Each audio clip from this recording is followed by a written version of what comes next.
বিসমিল্লাহির রহমানির রহিম। আসসালামু আলাইকুম। সমালোচনা করলে আমরা একটু মন খারাপ করি। কখনো, কখনো সমালোচনা আমরা খুব নেগেটিভলি নিই। কিন্তু আসলে সায়েন্টিস্টরা বলছেন যে সমালোচনাটা খুব ঠিক পজিটিভলি ভাবে নিতে হবে এবং সমালোচনা নিজের আত্ম-উন্নয়নে ব্যবহার করতে হবে। তাহলে আসুন আমরা জানি সমালোচনা পজিটিভলি নেওয়ার ৫ টি উপায় আমি বলব। ৫। সমালোচনা দিয়ে মানুষ নিজেকে উন্নত করে। পৃথিবীতে মানুষ যারা বড় হয়েছে তারা সমালোচনা শুনেই বড় হচ্ছে। খুব রিঅ্যাক্ট করে। যারা রিঅ্যাক্ট করেছে তারা বড় হতে পারে না।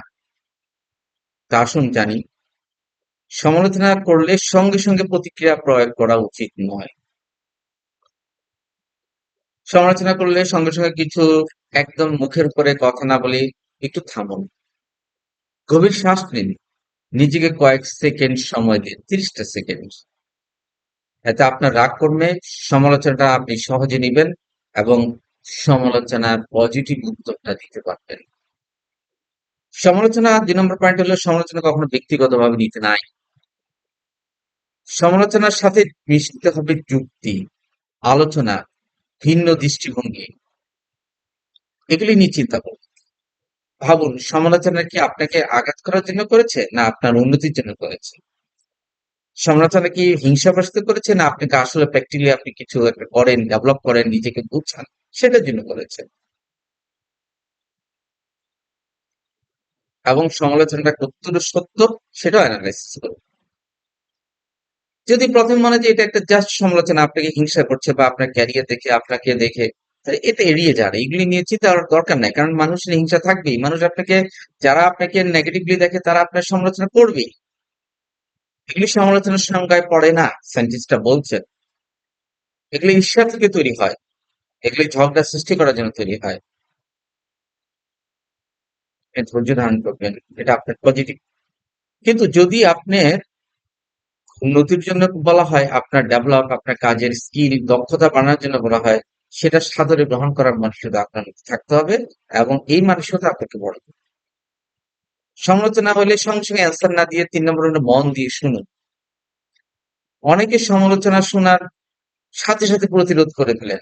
কিন্তু আপনি সমালোচনা ধৈর্য এবং মন দিয়ে শুনতে হবে। বিনয়ী থাকুন, খুব বিনয়ী থাকুন। অপরপক্ষে কথাগুলো পুরো শেষ করার সময় দিন। একদম উনাকে মাঝখানে আটকে রাখবেন না। এতে আপনার প্রকৃত বিষয়টা বুঝতে পারবেন। মানে আপনি কি নিয়ে আপনাকে সমালোচনা করছে, কোথায় আপনার ল্যাকিংস আছে, এই ল্যাকিংসটা কি করে আপনার দূর করতে হবে, তখন আপনি এটা বুঝতে পারবেন। সমালোচনার ভালো দিকগুলো খুঁজে নিন। সমালোচনা সবসময় খারাপ নয়। ভেবে দেখুন এর মধ্যে অনেক কিছু শেখার আছে, অনেক ফিডব্যাক আছে।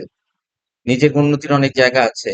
সমালোচনাকে একটি উন্নতির সোপান হিসেবে চিন্তা করুন। শান্তভাবে, বিনয়ীভাবে কিছু বলার থাকলে ৫ নম্বর শান্তভাবে উত্তর দিন। যদি আপনার কোনো বিনয়ী কিছু বলার থাকে তবে শান্ত এবং বিনয়ীভাবে উত্তর দিন। রাগ দেখালে চলবে না। এটাতে পরিস্থিতি খারাপ হবে। কেবল সমালোচনার জন্যই আপনি আবার পুনরায় সমালোচনা করবেন, সেটাও খারাপ হবে। হুট করে রেগে যাওয়া থেকে নিজেকে সংরক্ষণ রাখুন। তার বদলে সমালোচনাকারীকে ধন্যবাদ দেন যে উনি আপনার দোষটা ধরে দিতে পেরেছে এবং আপনি সামনে এই জিনিসটা সংশোধন করে নিবেন। প্রয়োজনে আপনার পক্ষ থেকে যদি কোনো গুড ব্যাখ্যা থাকে ভালো, তাহলে সেটা বলেন। আর যদি মনে করেন না, আপনি এখন এখানে বলা লাভ নেই, তো বলবেন না। আপনি লার্নিং মেডিসিনটাই নিন এবং এতে আপনার মানসিকতা উন্নত হবে এবং আপনি একজন প্রজ্ঞাবান বা বিনয়ী মানুষ হিসেবে এবং উন্নত মানুষ হিসেবে, উন্নত চরিত্রিক মানুষ হিসেবে প্রকাশ পাবে। তো ডিয়ার অডিয়েন্স, আজকে এ পর্যন্তই। সমালোচনাকে সহজভাবে নিন, উন্নতির সিঁড়ি হিসেবে নিন। ধন্যবাদ। আসসালামু আলাইকুম।